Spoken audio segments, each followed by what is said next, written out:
त्याबद्दल यश का येत नाही, ज्याच्याबद्दल तुम्हाला सविस्तर मात्र फळ्यावरती सांगतोय आम्ही.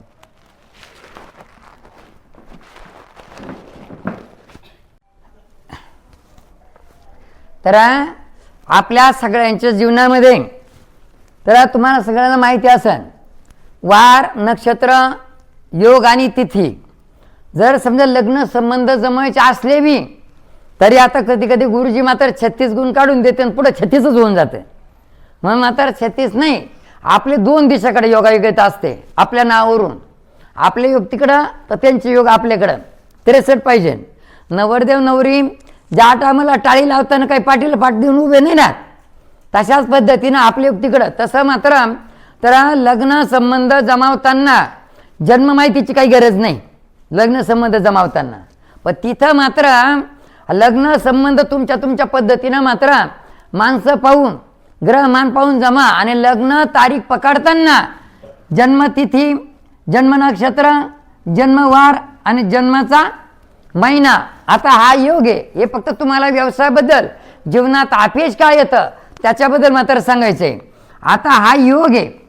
तुम्ही कदाचित विचारते, कर्ज मिटत नाही, माझे योग कसे पहा. घर होत नाही, माझे योग कसे पहा. गाडी होत नाही, माझे योग कसे पहा. माझ्या कष्टाला प्रयत्नाला यश येत नाही, माझे योग कसे पहा. हां, म्हणजे हार प्रकारचे संतान होत नाही, माझे योग कसे पहा. म्हणजे सगळ्या गोष्टीबद्दल मात्र तुम्ही योग विचारतात. हे योग आहे. आता हे योग आणि वार, या वार महिन्यामध्ये 4 वार येतात. महिन्यामध्ये 4 वार येतात. महिन्यामध्ये नक्षत्र येतं 1, नक्षत्र 1 आणि महिन्यामध्ये तिथी येतात 2, अमावस्याच्या नंतर आणि पौर्णिमाच्या नंतर. आणि महिन्यामध्ये योग पण 2 येतात. अमावस्याच्या नंतर पण एक योग राहतो आणि पौर्णिमाच्या नंतर पण एक योग राहतो. म्हणून अशा पद्धतीनं आता वार, हे वार 4, नक्षत्र 1, नक्षत्र 1 आणि तिथी 2 आणि योग पण 2 हे झाले. आता हे 9. आपल्याला आता याच्यामध्ये कधी कधी अपयश येतं, शारीरिक स्वास्थ्य बिघडतं. आत्ताच मला 2 मिनिटापूर्वी तुम्हाला सांगितलं ना का आपल्या जीवनातली खरी सुख शांती म्हणजे तुमच्या कष्टाला प्रयत्नाला यश, तुमच्या घरामध्ये एकमत एक विचार, एकमेकाबद्दल प्रेम जिव्हाळा आणि तुमच्या घरात कोणाला कुठल्या प्रकारचा आजार नाही. म्हणजे समजलं तुम्हाला का यश, आरोग्य आणि शांती. बाई तिकडून जायस. हां, यश, आरोग्य आणि शांती या 3 गोष्टी म्हणजे आपल्या जीवनातली खरी सुख शांती. आता इथं मागच्या एक व्हिडिओमध्ये तुम्हाला सांगितलं होतं आम्ही का बा हां, खालून एक बिबा असतो, लवंगी मिरच्या असतात, त्याला मात्र एक लिंबू असतो. अशा पद्धतीने हे गाडीला बांधतो आपण, कधी कधी दुकानला बांधतो आपण, गुराढोराच्या गोठ्याला बांधतो आपण. का त्याच्यामध्ये अशी एक दैविक शक्ती आहे, आसुरी शक्ती, कॅच करण्याची शक्ती. या 3 वस्तू एकत्र आल्या तर आजही तुम्ही मात्र जर बिबा बरोबर ठेवला ना, तुम्हाला आसुरी शक्तीचा त्रास होणार नाही. तशाच पद्धतीनं मात्र आणि लवंगी मिरच्यांमध्ये वेगळ्या पद्धतीची शक्ती आहे, त्यामध्ये निंबूमध्ये पण वेगळ्या पद्धतीची शक्ती आहे.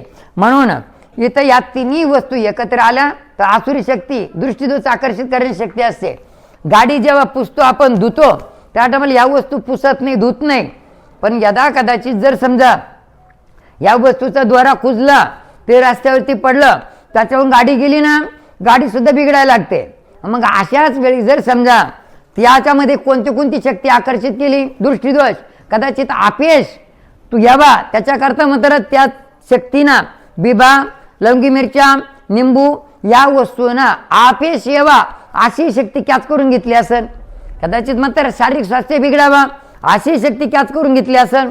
कदाचित मात्र तुमच्या घरामध्ये वादविवाद, भांडणं व्हावा, पती पत्नीचे, सासू सुनाचे, मायलेकाचे, बापलेकाचे अशी शक्ती कॅच करून घेतली असेल. आणि मग अशीच वस्तू जर समजा रस्त्यावर पडली, त्याच्यावरून गाडी गेली, गाडीसुद्धा बिघडायला लागते. मग त्याच वस्तूवरती आपला जर पाय पडला किंवा मात्र आपण पायानं ठोकरली किंवा आपला पायानं ती वस्तू ओलांडली तर त्या 3 बी गोष्टी तुमच्या घरात घडत का यश राहणार नाही, आरोग्य लाभणार नाही आणि तुमच्या घरामध्ये शांती राहणार नाही. या 3 गोष्टी घडतील. म्हणून मात्र याच्याकरता त्याचा अनुभव घ्या तुम्ही का ज्या टायमाला ती वस्तू आज ओलांडली ना, आजचा वार आहे आजचं नक्षत्र आणि आजची तिथी आणि आजचा योग ज्या ज्या वेळेला येईल ना त्या त्या वेळेला तुमच्या घरामध्ये वादविवाद होतील. हे वार नक्षत्र तिथी आणि योग ज्या ज्या वेळेला येईल ना त्या त्या वेळेला तुम्हाला अपयश येणार. वार नक्षत्र तिथी आणि योग हे ज्या ज्या वेळेला येईल ना त्या त्या वेळेला मात्र तुमची चिडचिड भांडणं होतील. या गोष्टी मात्र इतक्या स्पष्ट. म्हणून मात्र आपल्याला एका महिन्यामध्ये हे 4 वार 1 नक्षत्र 2 तिथी आणि 2 योग 9 वेळेस मात्र आपल्याला अपयश येणार. एका महिन्यात 4 वार नक्षत्र 1 तिथी 2 योग 2 तुम्हाला 9 वेळेस मात्र शारीरिक स्वास्थ्य तुमचं बिघडणार. आणि शारीरिक स्वास्थ्य तुमचं 1 वेळेस बिघडलं त्याचा प्रभाव 3 दिवस राहणार. आणि अपयश आलं ना तरी त्याचा राग 3 दिवस राहणार. तुम्ही बघितलं ना एखादा व्यक्ती मात्र जर समजा नोकरी प्रयत्न करायला परीक्षेला गेला आणि तिकडंच मात्र नापास झाला तर त्याने तिकडंच जीवाचं काहीतरी करून घेतलं. घरी आला विहिरीत अंग टाकून दिलं. घरी आला औषध मारणारी बाटलीच मात्र ते औषध पिऊन घेतलं. म्हणजे अशी काही गोष्ट मात्र याच कालावधीमध्ये घडतं. अपयश आलं ना तुमच्या परिवाराने त्या व्यक्तीला मात्र 3 दिवस सांभाळा म्हणजे अशी काही घटना घडणार नाही. आणि एक रागाला भांडणं झाले ना त्या व्यक्तीला 3 दिवस सांभाळा. त्याची चुकी नाही असं म्हणा का त्याला दोष देऊ नका. या गोष्टीनं घडतं. म्हणून आता तुम्हाला समजलं ना अपयश आलं तरी 3 दिवस त्याचा राग राहणार, त्याचा प्रभाव राहणार. शारीरिक स्वास्थ्य बिघडलं तरी त्याचा प्रभाव 3 दिवस राहणार. बरोबर आहे. आणि चिडचिड भांडणं झाले तरी त्याचा प्रभाव 3 दिवस राहणार.